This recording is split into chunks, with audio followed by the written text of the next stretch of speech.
friends. This is Dedrick here, the coachinaire. We are back again with another episode, and I think this is going to be a really good episode for you. At least I hope it will. I hope it'll give you some information. Today's episode is called Entrepreneurs. How do we deal with the stress and burnout as an entrepreneur? Again, welcome to Entrepreneurs Unstuck. This is Dedrick, the coachinaire. So listen, I just want to go ahead and dive into this.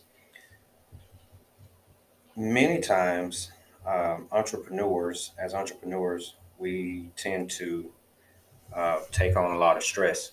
We tend to take on a lot of weight. And sometimes we don't even know that we have start carrying a larger or bigger load until it's too late.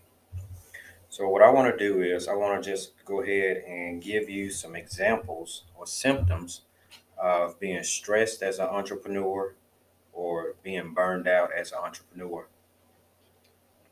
There are many ways to recognize that you may be experiencing stress in a business environment. So I'm going to give you a few common ways here. Number one is the physical symptoms. Stress can cause physical symptoms like headaches, stomach aches, chest pains, and fatigue. Many people don't know that. Our bodies react differently when we're going through stressful moments. Number two is emotional symptoms. You may be experiencing anxiety, irritability, or feeling of being overwhelmed.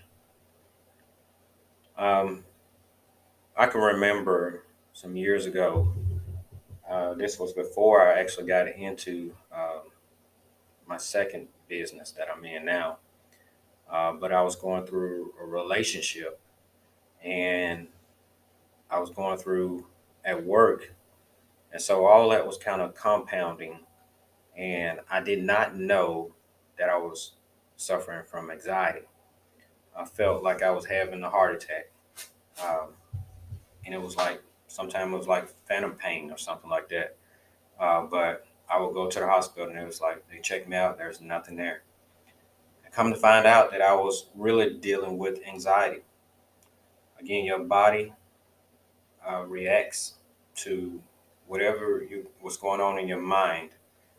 Your body can react to that because your mind is actually sending different signals to your body.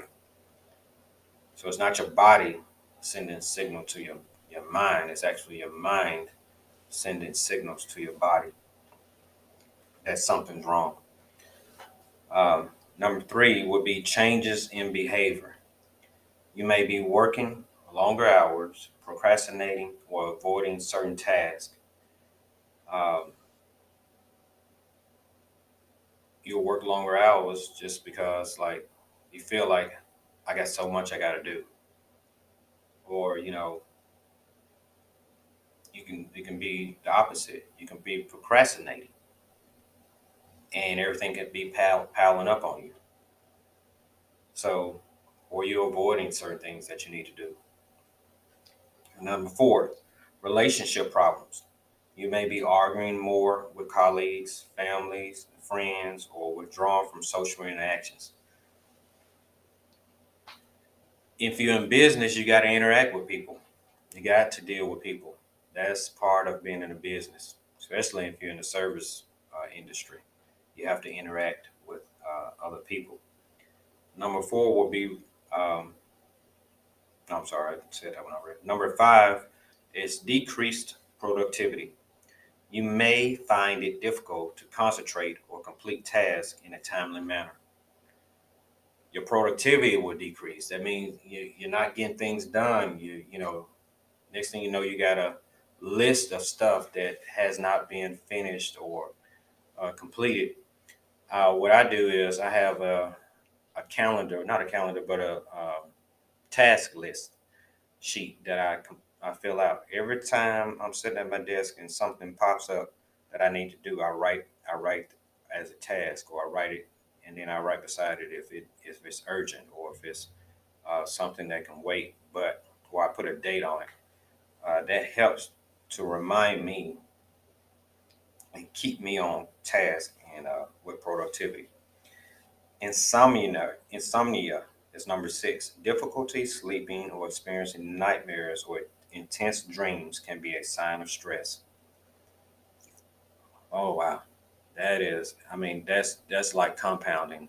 If you can't sleep, then you get up and you go to work. You go to your place of business, and now you're sleepy at work, and you can't sleep at night. So now your body is just drained and tired, and yet you still have to think about all this stuff that you got to do and get done. It's just compounding. That's just compounding. Wow.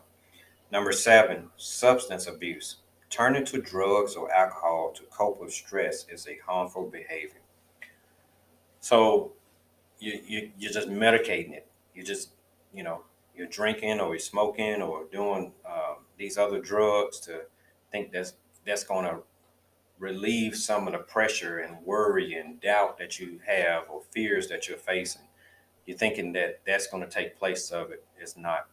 You just kind of, I've heard people saying you're drowning yourself in your sorrow or drowning yourself in alcohol. So it's not going to take the place of those things that needs to be resolved. It's important to recognize these symptoms. You know, we got to recognize them and take action to manage the stress or burnout. Um, we have to take action in that. And so what I did was I actually have some things that you can do that we can do as business owners. So I just want to give you this information and not give you some answers. Let me see here. My notes.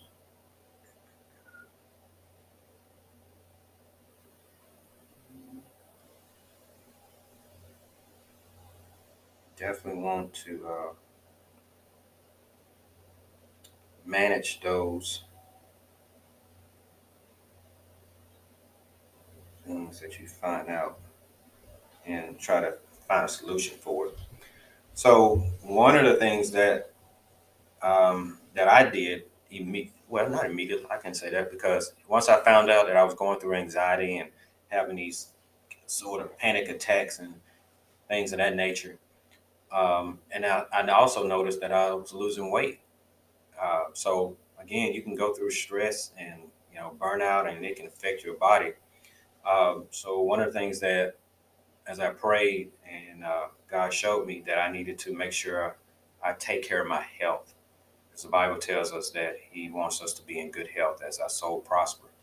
And so I got me a fitness coach because I got a fitness coach because he helps to keep me on track. I tried years ago to do exercise on my own, and I started out good, and everything else that came along with life kind of took precedence over it, and so I just didn't do it. But if you have someone that helps keep you or hold you accountable, and that's what I did, that will help keep you on track, and you'll see a difference in your life. So number one, I have here to help you cope with stress and anxiety and different things like that you're going through would be number one is exercise regularly. Exercise is a great way to reduce stress and anxiety um, as it helps to release endorphins, which are natural mood boosters. I tell you what, I'm telling you, I exercise 4 days a week, and I tried it doing it starting out in the morning time, and it didn't seem like it didn't for me. It didn't help me throughout the day. But when I come home in the evening time, after a challenging day, I work out and exercise. Man, that helps me. It relaxes me. It burns off some of that stress or whatever that I've been dealing with throughout the day. So I highly recommend that exercise. Number two would be prayer or meditating. So again, this is another one that I highly recommend. Prayer has really been my answer to all of my problems, all of my things that I go through. Prayer is the key, and meditating is just getting some time away and just allowing yourself to think um, allowing your mind to relax. It says here, prayer and meditating can be an effective way to calm the mind and reduce feelings of stress and anxiety. Find a quiet place to sit, focus on your breathing, and let any thoughts that flow by without judgment. If you believe in God, He is one to talk to and request help and guidance. Scripture says, "Let this mind be in me that was also in Christ Jesus." So you definitely want to utilize those tactics. Number three is practice relaxation, deep breathing, visualization, progressive muscle relaxation, guided imagery, or all techniques of relaxing your body and mind. They tell you if you're in a heated discussion or if you're in a challenging environment to step away. So I know I've been in quite a few of those, and I had to step away and I go to my prospective corner and I just breathe. And you use those breathing techniques, and the breathing causes your body to relax. And so I know that to be the fact that it works. Number four, connect with others. Social support from friends, family, or therapists can help you feel more connected, supported, and less isolated. Again, connecting with others, you got those, and then also connect with a coach, a business coach, or someone that can help um, guide you. And because sometimes we just need somebody else to talk to us and say, "Hey, have you tried this or have you tried that? Maybe you need to look at it this way." Um, and talking to your friends. Sometimes your friends or your family, they can't really understand it because they're not in business, and so they can't relate in that regard. But talking to somebody, period, will help you to release some of that pent up frustration that you may be dealing with.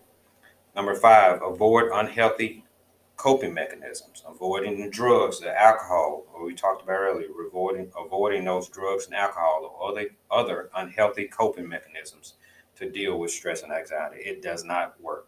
It does not help you at all. Number six, take breaks. Take regular breaks and engage in activities you enjoy, such as reading, watching a movie, or spending time outdoors. I have went and just sit outside because it's something about nature. It's something about just having, fresh air and fresh wind just blowing by you, or being able to just look up in the sky. Those are things that has helped me. So I would say highly suggest doing those things that is suggested here. Number seven, get enough sleep. The lack of sleep can um, just heighten that stress and anxiety. Um, so make sure you're getting enough rest at night. You're sleeping. You're relaxing. You're letting your body rest and regroup and recoup from the things that you had to endure throughout the day today. Remember that it's essential that you take care of yourself. Your business cannot run if you're sick. Your business cannot run if you're not emotionally and mentally healthy. It's you that started that business.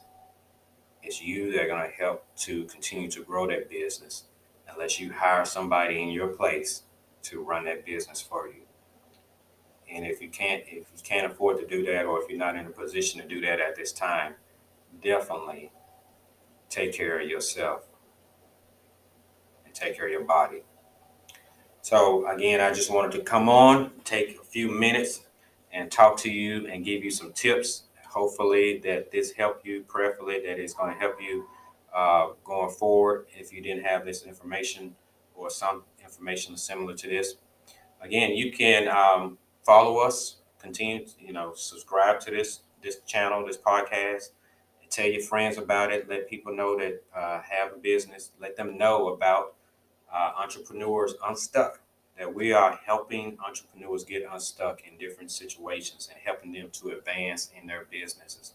Um, you can also go to our website at www.thecoachinaire, TheCoachnaire.net. You can subscribe to there as well. We have blogs that we do. We have different coaching packages that we are offering to help individuals. So it's three different kinds. So it should be able to fit anyone's needs. We want to be able to be an assistance and a blessing to those that are out there working. And you started your own business, and you're an entrepreneur, or you have a desire to start a business. We want you to be equipped as you go on this journey. So listen, I am thankful and grateful for each one of you taking the time to follow me and listen in. Like I said, I hope this is equipping you, is helping you some type of way. Please leave comments, leave messages. Just continue to follow and continue to grow and be successful in your God-given business. Until next time on Entrepreneurs Unstuck, I'll be coming back on here shortly soon to give you some more information that's going to help to equip you. You guys be blessed. Have a blessed week.